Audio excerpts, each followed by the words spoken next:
The sky is falling, brothers, what should we do? Received a customer repair request for a malfunctioning electric kettle. The problem is that when placed, the kettle keeps beeping continuously and doesn't work. This is easy for me, it's obviously the coupling that's broken.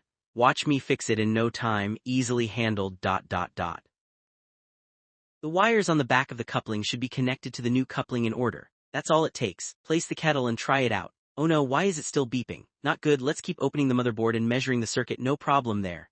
Then measured the kettle's temperature control wire accordingly. It turned out the wires weren't plugged in correctly. I plugged them in according to the order. How could that be wrong? Doesn't matter, just fixing the order solved the issue.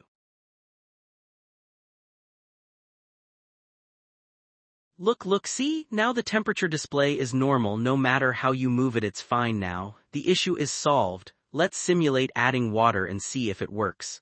Hey, what's this? Are you not giving me any respect?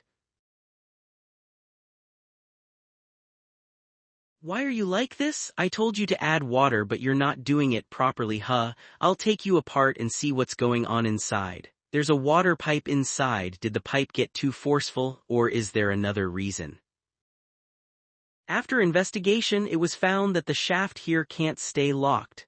Since the cause is found, I have a solution. Heat the clip of the hot air box so it protrudes a bit. Now it's no problem. The angle can be freely swung and stopped in any position. That's how it should be. Just the angle. Touch the water supply button. The pump runs normally. Then press the heating button and wait a bit. After waiting for a long time, there's no response. The kettle's bottom doesn't bubble either. This kettle also has problems and won't heat. Day after day opening the kettle and measuring with a multimeter, the heating plate isn't powered.